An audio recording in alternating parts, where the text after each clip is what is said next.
Экинчи бөлүм.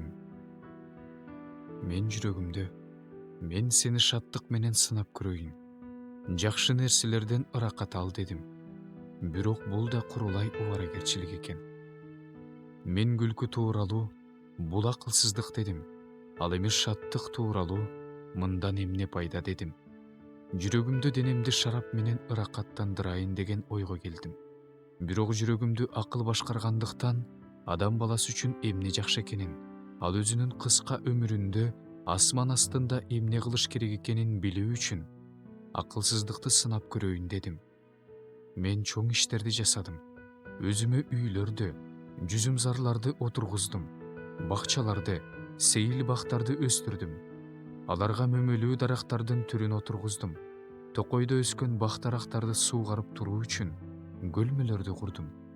Кулдарды жана күңдөрдү сатып алдым. Менин үйүмдө төрөлгөн кулдар да бар болчу. Ошондой эле менин бодо жана майда малым Иерусалимде менден мурун жашагандардын баарыныкынан көп болчу. Падышалардан жана дуван башчылардан алтын, күмүш, кымбат баалуу таштарды чогулттум. Көбүрче кыз-жигиттерди күттүм. Адам баласынын ырахаты болгон ар түрдүү музыкалык аспаптарым бар эле.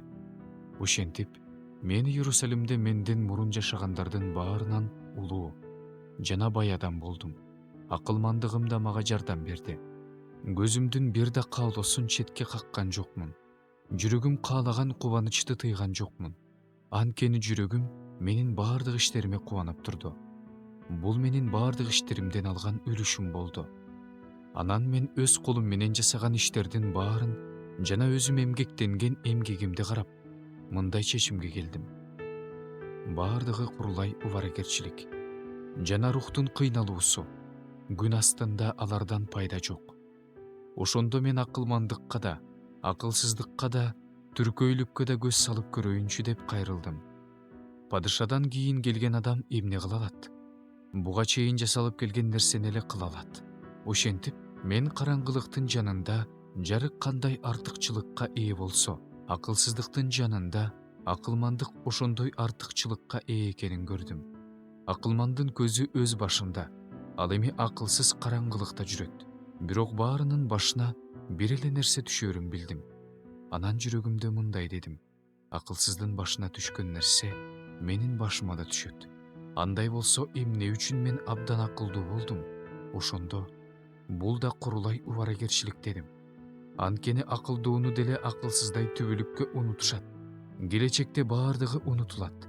Тилекке каршы акылдуу да акылсыз сыяктуу эле өлөт. Мен өмүрүмдү жек көрүп калдым. Анткени күн астында жасалып жаткан иштердин баардыгы мага жакпай калды. Анткени баардыгы курулай убаракерчилик жана рухтун кыйналуусу экен. Ошентип, мен күн астында жасаган эмгегимдин баардыгын жек көрүп калдым. Анткени мен аны өзүмдөн кийинки адамга калтырышым керек. Анын акылдуу болоорун же акылсыз болоорун ким билет? Бирок ал менин күн астында акылмандуулук кылып, эмгектенген иштеримдин баарына ээлик кылат. Бул да курулай убаракерчилик экен. Ошондо мен жүрөгүмдү күн астында кылган баардык эмгектеримден көңүл калууга бурдум. Анткени кайсы бир адам акылын, билимин колдонуп, ийгиликтүү эмгектенип, анан баардыгын эмгектенбеген адамга ошонун үлүшү болгонсуп калтырууга тийиш. Бул да курулай убаракерчилик жана чоң жамандык экен. Ошондуктан адам күн астында эмгектенген баардык эмгегинен, жүрөгүнүн түйшүктөрүнөн эмне табат? Анткени анын бүт өмүрү кайгы, баардык эмгеги тынчсыздануу, атүгүл түн ичинде анын жүрөгү тынч албайт. Бул да курулай убаракерчилик экен. Ичип жеп жыргоо, өз эмгегинен ыракат алуу да адамдын бийлигинде эмес. Мен бул нерсе да Кудайдын колунда экенин көрдүм. Анткени ансыз ким ичип жеп ыракаттана алат? Анткени Теңир өзүнө жаккан адамга акыл да, билим да, кубаныч да берет. Ал эми күнөөкөр адамга жыюу, чогултуу түйшүгүн берет. Анан анын жыйгандарын Кудай өзүнө жаккан адамга берет. Бул да курулай убаракерчилик жана рухтун кыйналуусу экен.